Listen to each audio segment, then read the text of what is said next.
Big Brother, mainstream media, government cover-ups. You want answers? Well, so does he. He's Alex Jones on the GCN Radio Network.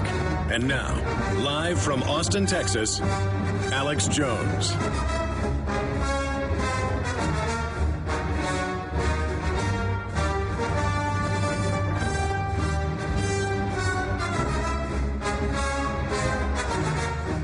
It is Wednesday, the 13th day of July, 2011, and we're going to be live here for the next 3 hours.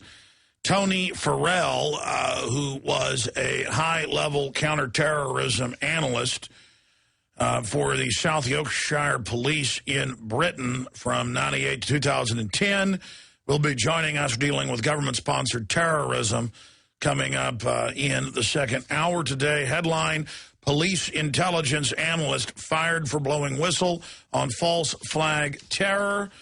And I thought then we would pull up some of the mainstream articles in Britain where the IRA, it turns out, was run by British intelligence, the violent arm of it, as a pretext. And we even interviewed Agent Steakknife here on the broadcast.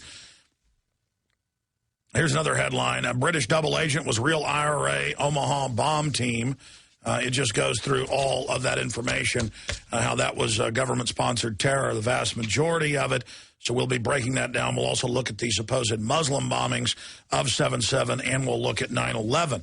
And, of course, that dovetails, unfortunately, quite nicely with the huge report that it turns out was on MSNBC last week, and it was brought to our attention. This was hidden in plain view by a listener yesterday, and the YouTube clip of the MSNBC piece is up on Infowars.com and PrisonPlanet.com. Bombshell, Saudi and U.S. governments protected hijackers. And that is from Senator, former Florida Governor Bob Graham, said at least 2 of the purported 911 hijackers had assistance from Saudi Arabia. Graham's recently released novel, Keys of the Kingdom, implicates the Saudis. He told MSNBC the novel is based on factual information. So we're going to be going over that. But the media's, the mainstream dinosaur dying media is focusing on the Saudi connection, which we have always covered. But the fact that Graham also said the U.S. government was protecting him. Well, no kidding. They were trained at U.S. military bases.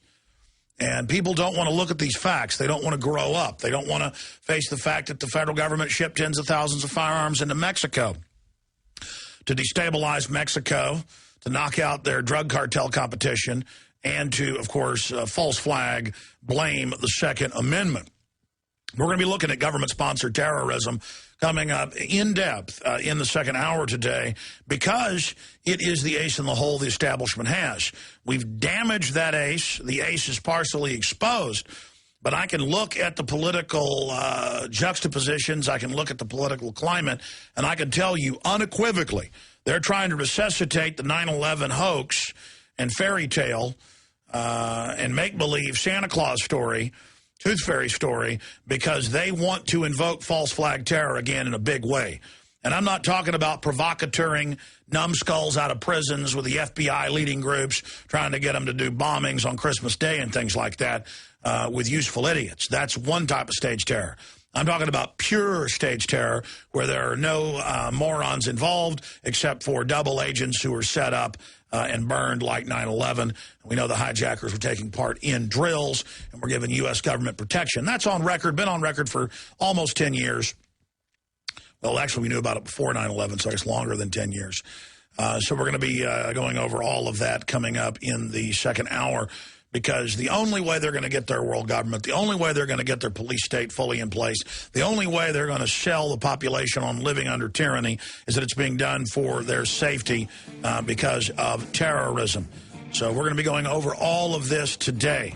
They're saying Gaddafi's going to start terror attacks, and Gaddafi is under military attack. If he militarily strikes back at Europe, that's going to be called a terror attack, and of course we'll have to give up more liberties, because the establishment funded al-Qaeda to attack Gaddafi, and if he fights back, it's terrorism. And if you're not for giving your rights up, you're with al-Qaeda, even though al-Qaeda is attacking Gaddafi, working for Northcom and the rest of them publicly. It is Wednesday, the 13th day of July, 2011. Thank you so much for joining us today. Let me just give you a brief overview of the news we have in front of us here. We have, of course, Obama saying that he cannot guarantee that Social Security checks will go out August 3rd if you don't capitulate to the banksters and let the United States completely collapse into third world banana republic status.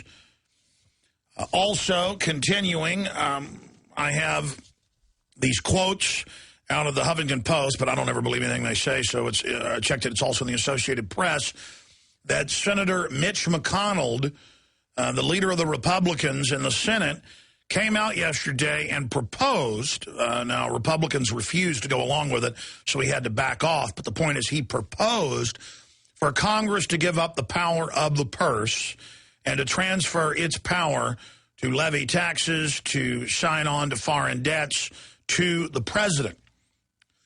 And why not? Congress has already handed over the power to make war to the president, the power to set up carbon taxes and regulations to the president. The president is announcing, he announced Friday that in the next few weeks they're going to sign executive orders to restrict the Second Amendment. And they add this Orwellian flourish to the end of the statement the White House communications director did last Friday, that this will be something we can all agree upon, putting folks on a no-gun buy list, just like the no-fly list. Extrajudiciary. No facts, no reason, no judge, no jury, no recourse, no day in court, just you don't own guns anymore, Bubba. And even on the heels of Fast and Furious being admitted to be a federal program that run by the Justice Department with the Attorney General Eric Holder perjuring himself, now it turns out the FBI, DEA are involved, not just ATF, in helping ship the guns into Mexico directly to Los Zetas, the cartel trained by the Pentagon and, of course, School of Americas in Fort Benning, Georgia. They don't care. They now have expanded the program that we told you they would expand, ordering gun shops from Texas through New Mexico, Arizona, California, that when someone buys high-powered rifles to, quote, report them to the ATF. Now that's a sick joke. Of course, ladies and gentlemen, it's like the government telling you what type of light bulbs you can have or what type of toilet you can have or what type of paint you can have. It's all about you just following orders outside of law, because there is no law that you've got to do that with the ATF. They know full well there's already the instant check that grew out of the 5-day waiting period where they run a background check for felonies and warrants when you go and buy any firearm, and it lists how many firearms you're buying, handguns, rifles, shotguns, and they know exactly what you're getting. Instantly in the NICS system, in the computer, when you call, you talk to an FBI operator. I've been there many times buying a firearm, and that's how they do it, and everybody who's bought a gun knows that. So why would the ATF say, well, now when you're selling high-powered rifles, which they consider to be anything above a .22 caliber, and somebody's buying these, you need to go ahead and call us. That is simply allowing them to trigger an investigation so they can come out to your house and harass you. We've already seen cases in the last decade of ATF visiting people that buy, quote, more than 500 rounds of ammo. I've seen it in Texas. I've seen it in New York. They also have deputized sheriff's deputies in many counties. They will come out and ask, why'd you buy 1,000 rounds of ammo? Well, because ammo keeps going up in price, and I want to have plenty of .308 ammo. Well, why are you here at my house? I have no criminal record. I mean, don't you have criminals to deal with? They're like, how about you just let us in your house, Mr. Johnson? I remember seeing this 6-7 years ago in Dallas, Texas. Dallas Morning News reported that they have knock and talk. And now in Boston and New York, they actually force their way in without a warrant. But first, it's a federal grant for local police to train them. First, they just knock and say, we'd like to come in and check your guns, make sure they're safe. Would you like us to look at your guns, ma'am?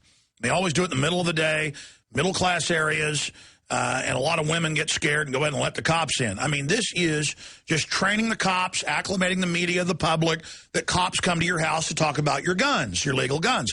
Handgun Control Incorporated admits that's what the federal grants for gun buyback programs are about. When they say, bring your guns in, and it's almost always old ladies, their husband has died or gone to the nursing home. I've seen cases of shotguns that are worth more than $10,000, finely carved collector's items, just being given to the cops for a $50 coupon, and the cops are laughing. And then in a lot of cities, the cops you've seen end up getting in trouble because, quite frankly, I don't blame them. I'm not saying they should do this, but I don't blame them that they don't destroy them. They end up keeping them for themselves and selling them.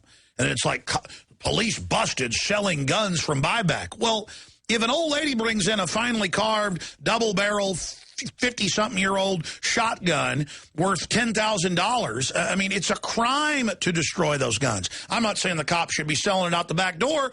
They shouldn't be doing it in the beginning. I mean, if the old lady comes up with a $10,000 shotgun, you should say, you might want or a $1,000 AR-15, whatever the case is. You know, they've got a lot of specialty guns out there.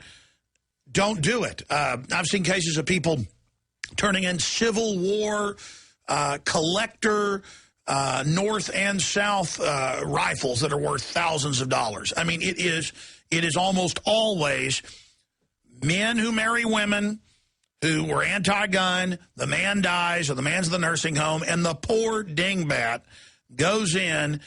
All right, see, I got all this news to cover. I'm already digressing. The issue here is that they are now unveiling, we have a new ATF rule, not a congressional law. The ATF says when somebody buys a high-power rifle, you call us. The ATF says. And then now the ATF says this. And Obama says, there's not a law. Obama says his regulators, who are former presidents of GE, they get to keep their power plants, but yours are shut down. And they're publicly giving themselves waivers. This is mafia government. This is dictatorship. And so I'll cover this now.